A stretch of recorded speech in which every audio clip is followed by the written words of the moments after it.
Hey everybody, I want to thank you guys for joining me today. As you see, I did not put the schedule that I alluded to in my first video because sometimes you have to just shift gears, right? So although this is not the lesson today, there's a little lesson within the lesson. This is the pre-lesson, right? If anybody watches tarot, sometimes tarot readers do a pre-shuffle, right, just to get the energy. So to kind of get this energy started, I wanted to do like a pre-lesson, right? So this pre-lesson is about, sometimes we have to just listen to ourselves, right? We have to trust ourselves, particularly what's in our heart. Or, if you're normally an active person and your body's telling you to slow down, you listen to your body, right? And I intentionally left out mind because sometimes our mind gets in the way, right? I don't know if anybody resonates with this, but I know for me, it's been a slow startup with even this channel because if you're so cognitive, right, you're thinking about what's the best way to get started, and you think of all the things that can go wrong and stuff, and that's just not what we want to do. It's not productive, and it's not the energy that I resonate with, and it's not what I want for myself in this particular endeavor or any endeavor really in my life, right? So what my heart has been telling me, right, is go with the flow, right? What's happening in my world right now? What am I learning from what's happening in my world right now? And then how can I share that with others who may be going through something similar? The details don't matter, right? But it's the lesson behind it, and it's not the situation itself, it's the lesson itself. How can it be implemented in your world, right? How can it apply to your world, right? So in, formal education, in schools, we would call that real world application. And so essentially I'm using what's happening in my world so you can apply it to your world. If it helps, if it resonates, right? Some of my favorite tarot readers, they always say, keep what resonates and leave the rest, right? So keep what resonates. So what I wanted to talk about today is, and you probably saw it in the title, right? So transmuting pain into gold. Some people may say transmuting, what is that, right?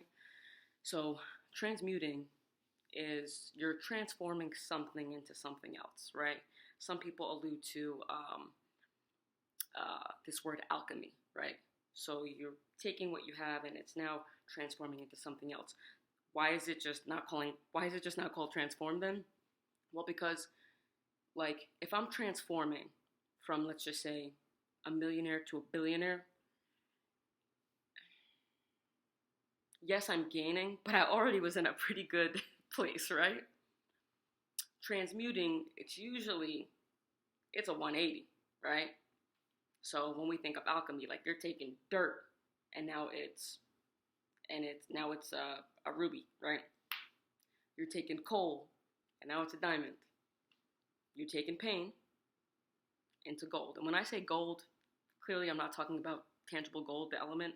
I'm talking about whatever is gold to you. If gold is a little nugget of information, if gold is an inspiration to do things differently, then again, take it how it resonates, right?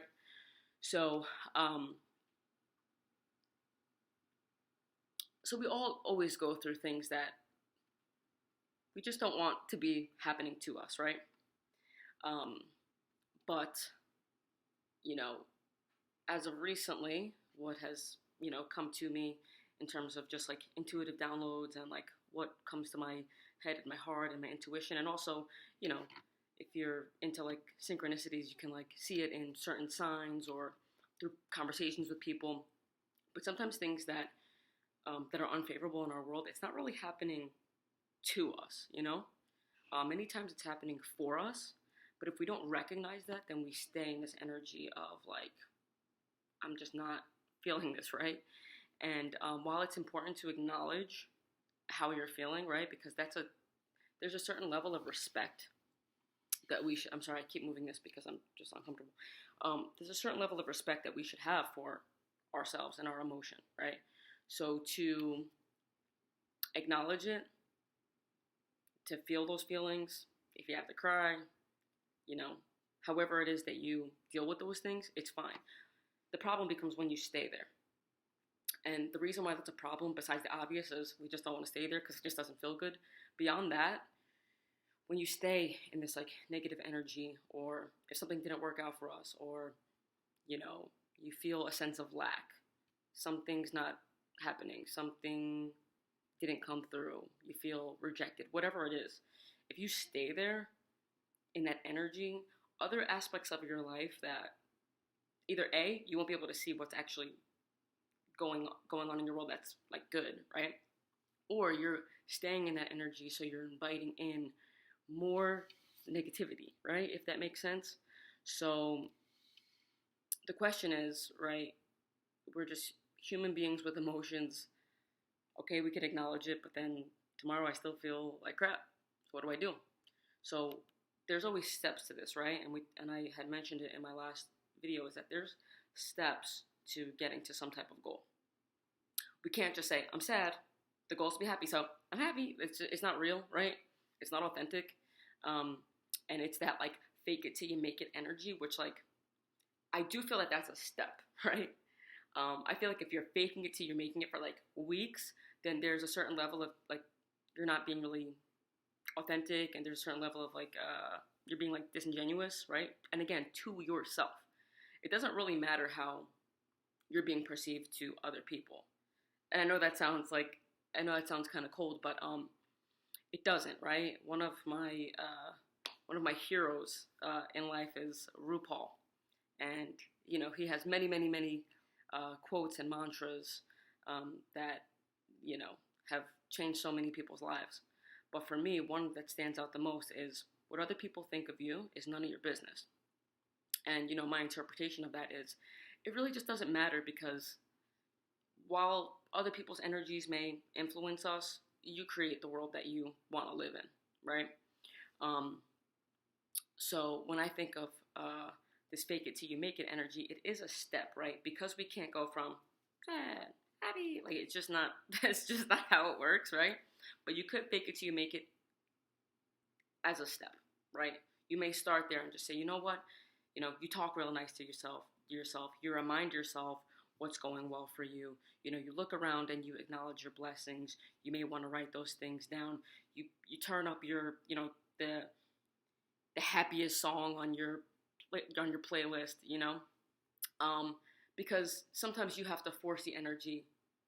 You have to force the energy around you to be happy and positive, and then you follow, right? You will follow naturally, which is the same thing that I talk about, or that I have alluded to in my last video about like success, right? How do we get there? Well, you act as if that thing is already happening, and then the external follows, right? The money, the house, the car, the family, the relationship, whatever it is that you value, those things will catch up in the 3D, right? Like in your tangible world.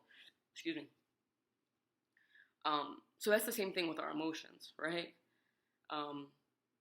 I know that, so I'll put it like this. I know all of us have been in energy where it's like, you kind of have to like take a deep breath before you see certain people, because you just know it's always just going to be a story. It's just always going to be, negative, right? And, some people who are super conscious, apply that consciousness and be like, hey, do you have the capacity for this right now? But that's not most people's truths, right? That's not how most people function. How most people function is they just lay it all on you. And I'm just going to call that energy Nancy energy, right? Negative Nancy energy. We don't want to be Nancy. And if your name is Nancy, I really apologize, right? It's just it's just a metaphor, so I can keep alluding back to it. But yeah, you just don't want negative Nancy energy, because it's not a vibe. And not only is it not a vibe for those around you, because again, of course, you want to be likable, and you don't want to bring other people down, but it's important for yourself. If you're walking around negative, all the other things that are good or could be good, or things that you could invite in, you're creating a block for yourself. Right? So it's, something that I have done in the past that's worked, and that I didn't always know in a particular moment, this is where you apply it. Sometimes you go with your gut, you're feeling things in your heart, you're just seeing things through, you're just going from your day to day. But when you realize, oh wow, there's a blockage here, you know? There's a blockage here. I'm not feeling good. I'm not reaching my goals. Things are not working out. You know, I'm not saying it's always our fault. I'm just saying it's a good opportunity to reflect and say, what is it that I can change, right? Because we don't have control over everything, the one thing we do have control over is our own energy, our own world, our own emotions, right? Maybe not in a moment, right? But that's the other thing too, right? I heard like emotions is like you're feeling in motion, right? If you emote, it's your feelings in motion, which means you don't stay there. You don't stay there. So now we get to this conversation about, okay, well then how do we transmute? Well, maybe the first step is faking it till you make it. Then what, right? Then what? Well, the fake it till you make it thing is happening internally. Once you, and the make it is not the end goal. The make it is, okay, you've made it. So let's just say I'm sad, things are not working out. I'm happy, everything's great, right? Next step is like this kind of like 25% mark, right? It's like you're a quarter of the way there, which is I'm faking it till I make it. Now I'm 50% there. I made it. What did I make it to? I made it to the point where I can now take action. What does that action look like? You have to think about who you are and what makes you feel good and what brings you joy. If it's working out, if it's, you know, hanging out with loved ones, if it's playing with your pets, if it's getting back to doing something creative that you like to do, right? Painting, drawing, music. Maybe you're just writing things down. Maybe you're a tarot reader. Like I've had like months of like not touching any of my tarot because I was like my emotion sucks and like my energy sucks and I don't. It's hard to like be there for other people and feel other people's energy when you're just not really right. And when I say months, like that's not good, you know? Which again, I'll repeat from my last video, I'm not the guru. I'm just a learner. I'm just a learner who's sharing what I'm currently learning or what I've learned previously. In this particular video, I'm talking about what I'm learning, I should say what I'm relearning, because it's not like a new lesson for me. It's just that sometimes you have to review, right? Again, if you're a student, if you're a teacher, if you've ever been in any type of a formal education setting, right? You know this term review. It's not for fun, right? It's because it's imperative. So for me right now, and maybe for you guys who are watching, it might be imperative right now to review, or I would be very surprised, but if it's the first time you ever been through like a pain or feeling stuck or feeling like, you know, you can't move forward, then that's a huge blessing, right? You should be really happy about, you know, the way that your life is going. But more than likely, most of us have been there before, and a lot of times we review or we reset, right? So we could say that we're resetting right now, right? So let's go back to this 50% of the way there. The 50% of the way there is now we take action, doing the thing that you like to do, right? And again, there's something in between there. Maybe when you're at like 40%, that's when you're doing the review of like, oh, what do I like to do, right? We don't all know, because sometimes we are so down that it's like you also have to review and reflect on what does make you feel good, because you were so stuck for so long. So, you know, again, think about what it is that you like to do that makes you feel good. And then again, the energy catches up to you. So I'm sure many of us have been in situations where, you know, we've done that, we've gotten back to that thing that we used to do and it felt really good, right? Picking up your instrument, going to the gym, hanging out with someone you haven't seen in a long time because for a while you just didn't want to see anybody. And then like you leave feeling like, damn, that was awesome, you know? Now you're in that realm. Now you're in that realm of the, you know, 75, 80% there to that goal, right? Because the goal is, I just want to feel happy. And not only do I want to feel happy, but I want to invite in more happiness. I want to invite in more abundance. I want to invite in more good fortune, right? Luck, right? If that's something you believe in. So there are steps, right? And that's how we transmute. The thing to be super mindful of, though, is that there's always a level of patience that's required, right? So I'm just like, you may be listening to me right now and you're like, cool, I'll just do those 4 steps.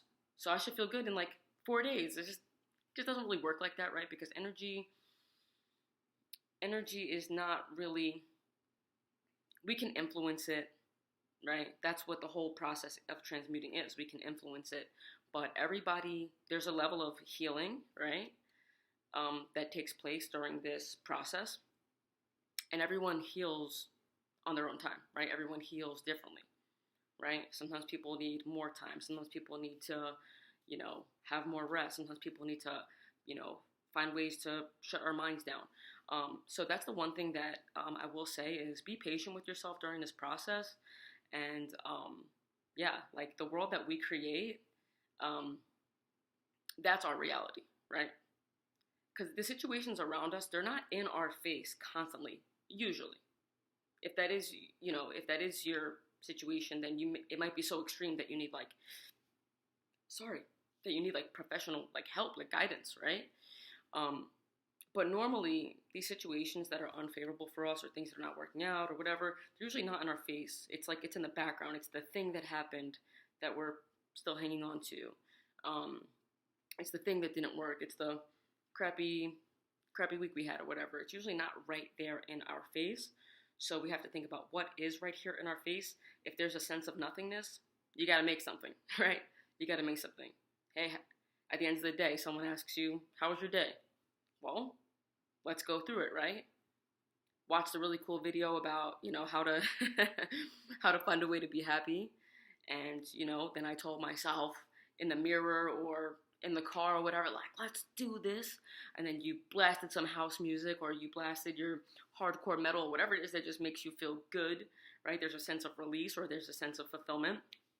Then you went for that bike ride or you took that walk or you met up with that friend. And I know I'm leaving out, you played basketball. I'm leaving out so many things that you could be doing because we're all very diverse individuals with diverse interests that make us feel good. And then what? The one thing I will say is beyond being patient with yourself, take the time to sit with yourself and be like, how do I feel right now? Because, and this is something that I used to always tell my students when I was in the classroom, and if any of you guys are watching, what up? I used to say, you know what, it's so much easier. It's such an easier path to think about the negative. It's easy to stay in negativity, right? And I would always use this example. If you got into an argument with your best friend or something, you may be upset about that all day. And then you want to go talk. And again, I'm just kind of talking to younger people, right?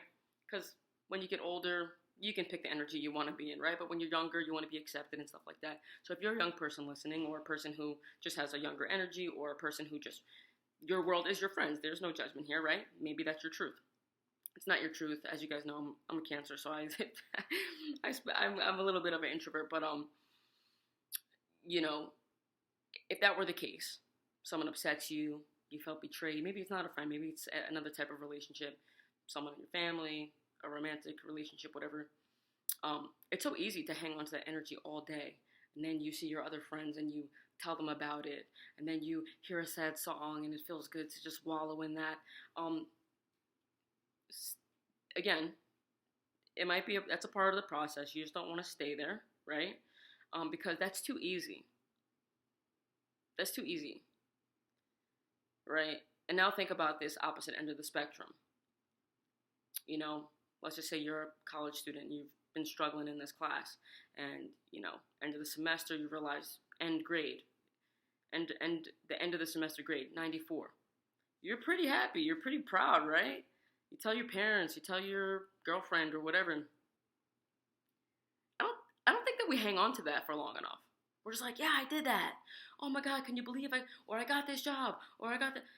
And I don't know, maybe an hour later, you go out to lunch or something and you kind of, I don't want to say you forget, but you're not continuing to celebrate, right? You're not continuing to celebrate the win. Whereas if you failed the class, or if you felt upset, or you lost your phone or your wallet, you'd be upset about it all day. He'd be upset about it all day. It's too easy. So when I talk about this work, people think like, oh, that's just really not realistic, right? Because you gotta work to do things. You gotta work, you gotta put in 8 hours, and that's how you get what you want. I'm not saying that this work is easy. I would actually argue that this work of controlling our mind and controlling our emotions and, I really shouldn't say control, but shifting, right? Shifting our emotions, shifting our mindset.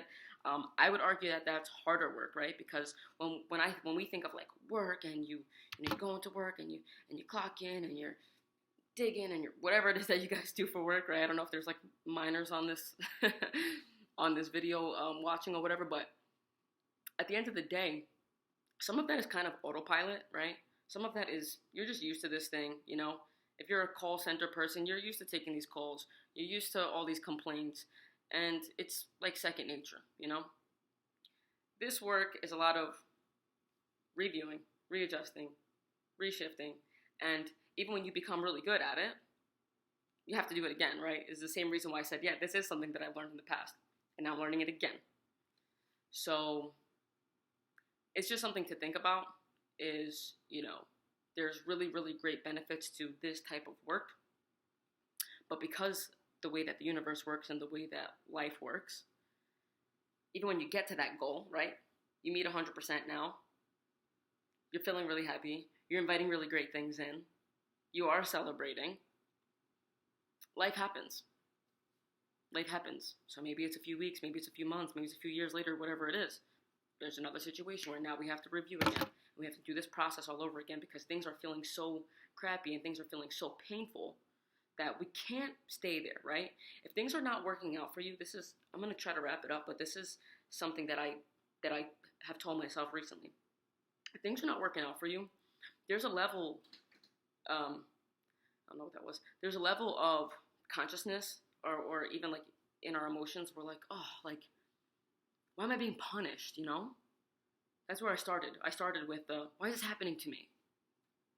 Why is this happening to me? And what we need to realize is if you feel, even though it's not the truth, right? Because we talked about it's not really happening to you, it's happening for you because certain things happen to clear things out, to make room for new, for new, or to learn these lessons, right? So that we can grow, so that we can elevate, so that we can pass it on to someone else, right? Which is like what I'm trying to do. So that's one part of it. The other part of it, though, is if you truly feel like things are not working out for you, everything is crap, and why am I being punished? My question to you would be, why do you want to continue to punish yourself? If the people around you or the circumstances around you are punishing you, right, or holding you hostage, or you feel stuck, why would you do that to you, right? If you feel like you don't deserve it, don't do that to yourself. Don't continue the cycle. Cut the cycle by doing something else. Changing your mindset, changing where do you focus your energy. Do you want to keep focusing your energy on the thing that didn't work out? Or do you want to focus on what could be? Or do you want to focus on what is happening that's awesome? And the what could be does a lot of things. The what could be does a lot of things because you get excited, right? If you knew that you were going on vacation in a month, you got the countdown, you're talking about it, your plan is going to be great, I'm going to wear this, I'm going to be on the beach. You're happy, you're in good energy, and anything that happens that month, you're like, don't care, I'm going on vacation. Do that, even if that thing is not planned already, it will follow. Because you already envisioned it, you're already in that energy. Don't believe me if you don't want to, but, right, and that's the thing about learning is a lot of people learn, and energetically, I think everybody, we learn by experiencing. It's the only reason why I'm sitting here making this video. We learn by experiencing. I wouldn't know to talk about this if I hadn't experienced situations that force me to transmute pain. So all I'm saying is, you don't gotta trust me, but we should trust ourselves, and you can only trust yourself if you see this thing through. And be patient with yourself. And even though it may take time, like how many times, right? There was a poem that I once wrote that one of the lines was, think of all the times that time has done wonderful things for you. It's time. But it's not just time, just waiting, oh, I hope everything else. It's not just time. It's time as well. It's all the things that you did plus time. That's the equation, right? Shifting your energy, shifting where you put your focus, shifting your mindset, shifting your behavior, plus time equals X desired result, right? It's different for all of us. So I'm going to leave it there. Just something to think about. I really hope that this resonates with you, and if it doesn't yet, then I hope that it's something that you're willing to experiment with, right? Because that's how we learn, and that's how we just get better. I really appreciate you joining me here. I appreciate you giving me the platform to speak my mind about my experiences. And again, I just really hope that it resonates. And I will get back to the schedule, but that's the other thing is I'll get to the schedule when those things resonate, right? That's the thing. We always want to do what we're supposed to do. And I know I started with that. Sometimes we can just do what we want to do and what's in our heart. And that's a part of the healing process too. That's a part of the transmuting too. Because you don't want to punish yourself. You don't want to stay stuck. All right? So if this helped, apply it to your own life. Feel free to subscribe, comment, like the video. And hopefully I'll just see you again in the next video. Peace out, everybody.